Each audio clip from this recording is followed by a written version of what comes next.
I'm Lenny, and in this video I'm going to discuss Season 1, Episode 22 of the Twilight Zone, titled The Monsters Are Due on Maple Street. The original air date for this episode was March 4th, 1960. Now, if you have never seen this episode and you do not want it spoiled for you, you do not want to watch this video at this time. Fair warning, there will be spoilers ahead. It is 6:43 p.m. on Maple Street, USA. Late summer, beautiful out, still sunny, barbecues taking place, people washing their cars, kids running around, laughing, playing, friendly barking dogs, ice cream vendor pushing his cart of frozen treats. Breaking up this picture-perfect day, we have a bunch of flashing lights that take place up above the sky, and a loud engine roar where people that are outside believe that a meteor has passed over. Soon afterwards, the electricity and the telephones stop working. One of the neighbors working outside, Pete Van Horn, says he's going to cut across the backyards and head over to Floral Street to see what is taking place over there, see if they're experiencing the same thing. Something else that is strange and weird is, even though there isn't a single cloud in the sky, nobody can get anything on the portable radio. Steve decides that he is going to get in his car and drive downtown and figure out what he can learn of the situation. But his car won't start. Even though he just filled his car with gas, it won't start whatsoever. Steve then decides that he's going to walk downtown, and Charlie, another neighbor of his, is going to join him for the trek. And as they begin to head out, a young boy named Tommy tells Steve and Charlie, "You better not go. Please don't go. They don't want you to." Of course, the general response to this statement is going to be who? Who doesn't want us to go? And Tommy answers them, whoever was in the thing that flew by overhead. With a large group of neighbors now gathered around them, Tommy begins to tell everyone about a comic book story that he read. A comic book story about UFOs and spaceships. These aliens then disguise themselves as an all-American family, a mother, a father, and 2 children. This family of aliens, disguised as humans, was sent ahead to prepare for the arrival of the others. The group of neighbors try to laugh off Tommy's story as just that. A child's story, a comic book, a hoax of sorts. But you can see on their face that uncertainty is starting to settle in, that maybe this story isn't as crazy as it sounds. It's at this point in the story that we meet another neighbor named Lance, and Lance has come outside to start his car up, but his car won't start. Everyone begins to chime in, questioning and wondering, why didn't Lance come outside originally when whatever flew overhead flew by? Why is he only coming outside now? Where Charlie gives his own opinion of Lance and the family, saying that they have always been odd, that the whole family is full of oddballs. Lance, who's trying to put together the situation and figure out what's going on, questions out loud, "I just don't get it. You all saw me try to start the car, it didn't start." Lance asks Steve, what is going on exactly? What is happening here? Steve replies in a semi-joking manner that everyone is on a monster hunt, looking for disguised travelers that don't belong, which implies in this statement that the neighbors are beginning to suspect Lance and his family. As Lance laughs the absurdity of this off, the car begins again on its own accord, and all the neighbors are looking at him. And Lance is thinking, all right, okay, I guess this is supposed to incriminate me, right? This is supposed to prove that I'm a monster, that I'm an alien. Lance asks the neighbor group, which is now a mob, what's wrong with you people? We have lived here for 5 years. You know us. We're no different than any of you.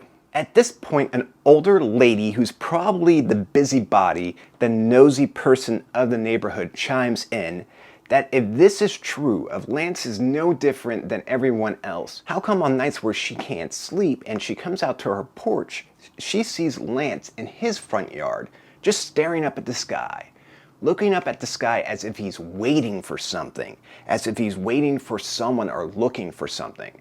Which is kind of interesting because she doesn't call in question the fact that she's outside at night, just the fact that Lance is outside at night. But anyway, she notices this as odd behavior. Lance says that he is guilty of insomnia, that he likes to study the stars, come out, and if he can't sleep, look up at the sky. Lance replies to the mob that they are all sick people, and that they should truly be scared of what they are starting. Be frightened of what is taking place right now with them, because they are letting something begin that is a nightmare. It's dark now within the episode, and we see people kind of set up outside, neighbors watching Lance's house as Lance is staying on his porch, and at this point the fabric of the neighborhood starts to break apart even further, where neighbor kind of turns against neighbor, where people start bringing up other stories that they have heard from other neighbors. One such story is that Steve is working on a mysterious radio in his basement, a radio that none of his friends have ever seen, a radio that he works on in late hours downstairs. So if Steve isn't hiding something, how come none of his friends have ever seen or heard of this radio? Steve, who you can tell at the very beginning of the episode, most likely has his head on his shoulders and has tried to be the voice of reason, tells the group of neighbors, tells the mob that they're all ready to crucify each other.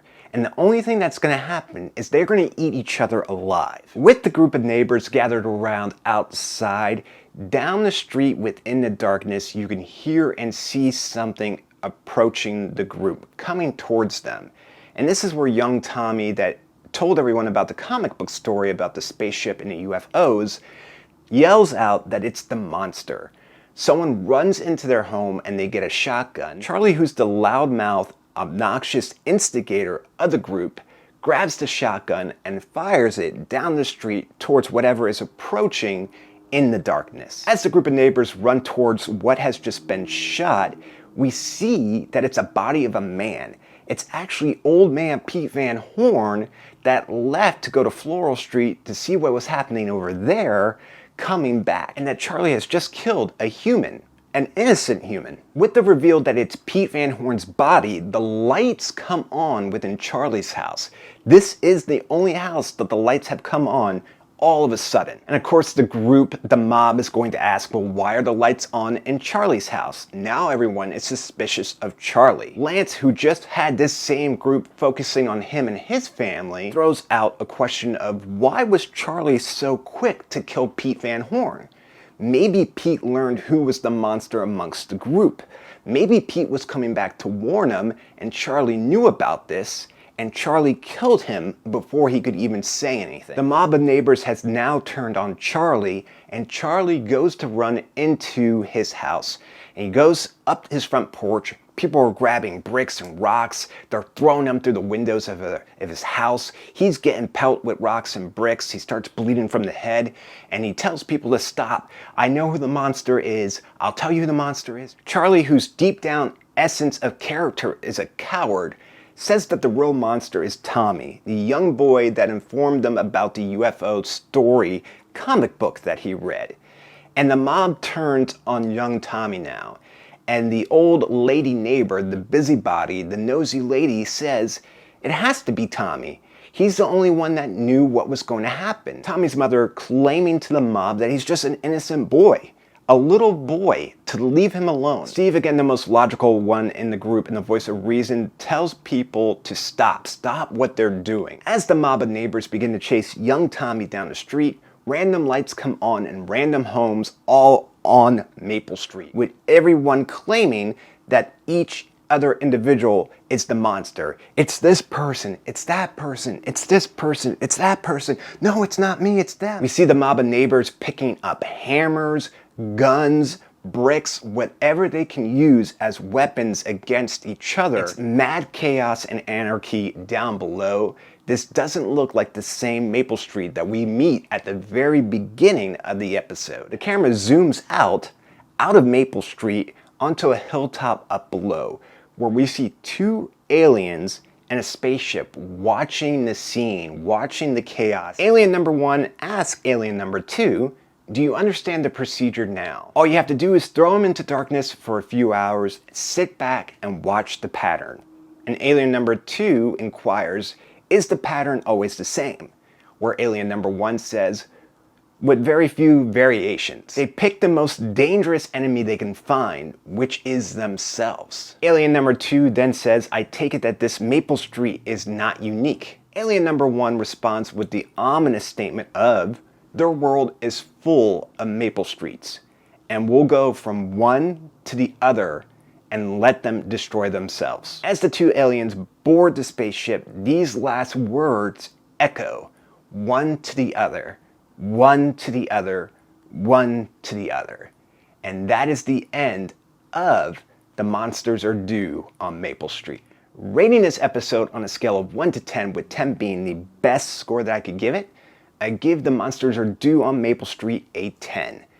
Perfect episode, classic episode, great example of how great and how powerful the episodes of Twilight Zone can be when they are done correctly. If you think this video is worthy of a thumbs up, please feel free to do so. And if you enjoyed this video and you want to see others just like it, all you have to do is hit the YouTube logo down in the corner and you'll get a notification anytime I upload a new video to the channel. As always, I want to say thank you so much for watching this video. Thank you for your time. Thank you for the opportunity to talk about these things that I'm passionate about. Greatly appreciate that. Please be safe, be careful, and I'll talk to you soon.